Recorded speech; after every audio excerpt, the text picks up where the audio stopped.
दर्शकों ने जिसके बारे में जानना चाहा है, आपने कियारा आडवाणी पर एक हिंट देकर छोड़ दिया था। आपने कहा था कि उनकी शख्सियत, उनकी बॉडी लैंग्वेज में और उनके नंबर्स जो आप देखते हैं, उनमें हेमा मालिनी बनने वाली बात है। लेकिन फिर आप ये संकेत करके चले गए कि उनको थोड़ा सा अपने दाम्पत्य जीवन में सावधान रहना चाहिए, और आपने एक विष योग की भी बात की थी। थोड़ा सा लोगों की इसमें दिलचस्पी है कि किस तरह से, मतलब क्या वाकई वो हेमा मालिनी की जगह ले सकती हैं, उस ऊंचाई तक पहुंच सकती हैं, या क्या समस्याएं आ सकती हैं, और किन को पार करते हुए वो उस ऊंचाई तक पहुंच सकती हैं। देखिए, कियारा आडवाणी की पहले तो व्यक्तिगत बात कर लें, फिर उनके दाम्पत्य की करेंगे। व्यक्तिगत यानी सिर्फ उनकी, दाम्पत्य तो दो लोगों का होता है ना, तो बिल्कुल बिल्कुल। हाँ। बात करें। देखिए, कियारा आडवाणी जो है ना, ये जया बच्चन और हेमा मालिनी का संयुक्त रूप है, मिश्रित रूप है। अच्छा। इनमें हेमा मालिनी जितना जो चंचल बुद्ध है वो नहीं है। हेमा मालिनी का चंचल बुद्ध बहुत है, इसलिए उनका जो वॉइस वेरिएशन है वो भी चंचल होता है, और सांस की ऊपर वाली सतह पर होता है। लो पिच, अंडरटोन नहीं होता, सांस की ऊपर वाली सतह पर हमेशा से। और चपल बुद्ध है उनका, इसलिए उनके यहाँ नृत्य प्रधानता रही है। हाँ। उनके लिए सपनों का सौदागर से लेकर हमेशा हर डायरेक्टर ने कोशिश की है कि एक चपल नृत्य रखा जाए।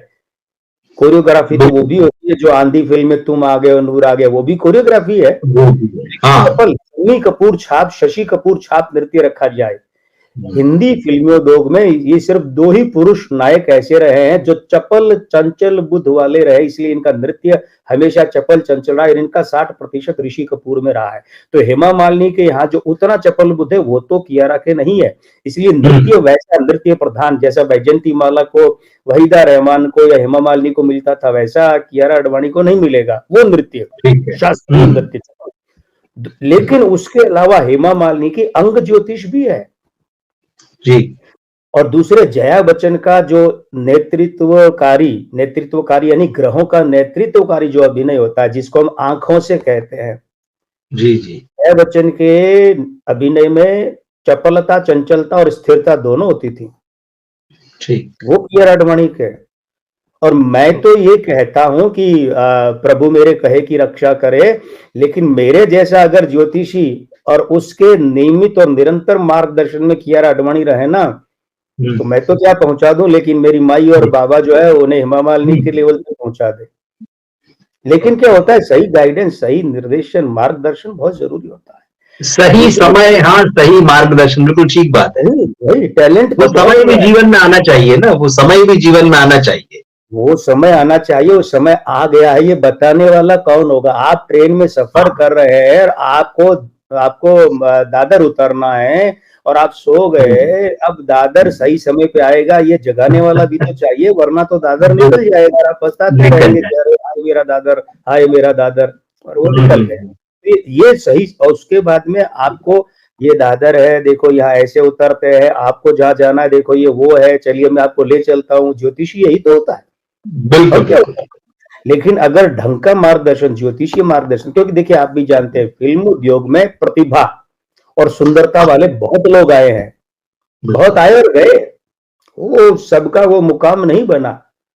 तो कहते हैं किस्मत काम करती है टैलेंट के साथ में। किस्मत का प्रतिनिधि कौन है, सारथी कौन है? ज्योतिषी है। ठीक है। उस किस्मत का सबसे बड़ा सारथी कौन है, उस ताले की चाबी कौन है, जो मार्गदर्शन कर सके वो। बिल्कुल ठीक है। जो इसीलिए कियारा आडवाणी को, ये नहीं कहता मैं कि सिर्फ मेरे पास ही आए मार्गदर्शन के लिए, ज्योतिष मार्गदर्शन के लिए, लेकिन कोई भी जो बढ़िया और जो फिल्म और ज्योतिष को तालमेल को समझता हो। ओके। अब बात करते हैं दाम। देखिए इनके विष योग कैसे है। विष योग एक से अधिक जब जुड़ते हैं ना तो होता है। सिद्धार्थ मल्होत्रा जो इनके पतिदेव हैं, उनके बारे में मैंने कहा था पिछली बार, उसे ज्योतिषीय भाषा में कह दूं अब, कि सिद्धार्थ मल्होत्रा का शुक्र है वो भ्रष्ट और विखंडित है। ये उनके नाक की नोक, उनका स्वर विश्लेषण और उनके काकू यानी गले के काकू का विश्लेषण बताता है। इसीलिए पिछली बार कहा था कि उन्हें ये जो रक्षा दलों वाली मिलिट्री बेस्ड फिल्में हैं, पुलिस बेस्ड फिल्में हैं, रक्षा दलों वाली है ना, पुलिस अधिकारी, सैन्य अधिकारी, खुफिया अधिकारी, ये सब उनके लिए फिट नहीं है, क्योंकि योद्धा नहीं चली ना उनकी।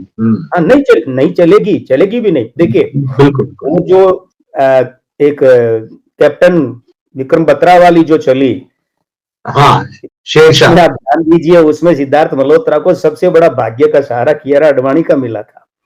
हाँ, और उसमें एक रोमांटिक एंगल भी बड़ा प्यारा था, उनके ऊपर रोमांटिक गाने थे, एक लव स्टोरी थी साथ में उसमें, बिल्कुल। और हालत यह है कि जब वो वहां शहीद होता है तब भी बैकग्राउंड में वो रोमांटिक गाना ही चल रहा होता है, कोई बिल्कुल गाना नहीं चल रहा होता है। तो रोमांटिक गाना यानी महिला पात्र के साथ, महिला पात्र कौन, कियारा।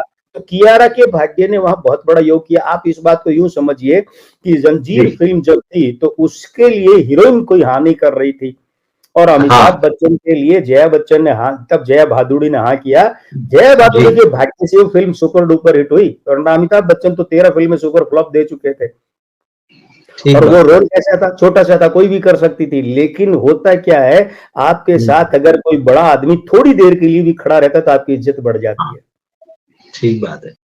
तो ये जो विष योग है कि कियारा आडवाणी के यहाँ तो जो शुक्र है वो है प्रस्फुटित, दमकता शुक्र है, चमकता नहीं, दमकता, प्रस्फुटित, विसरित फैल रहा शुक्र है ना, चारों ओर खुशबू की तरह। और सिद्धार्थ मल्होत्रा जी पतिदेव के यहाँ पर वो विखंडित है, वो भ्रष्ट है, तो ऐसी अवस्था को हम कहते हैं विष योग, शुक्रगत विष योग।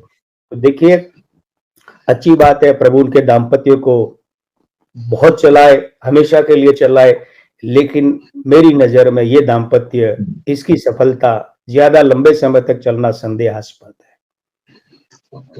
कियारा आडवाणी को पूरी तरह, मैं अब फिर दोहरा रहा हूं उस बात को, पूरी तरह से फिल्मों के करियर में अपने आप को झोंक देना चाहिए, बाकी सब बातें भूल जाए। ठीक है, इतना संकेत काफी है।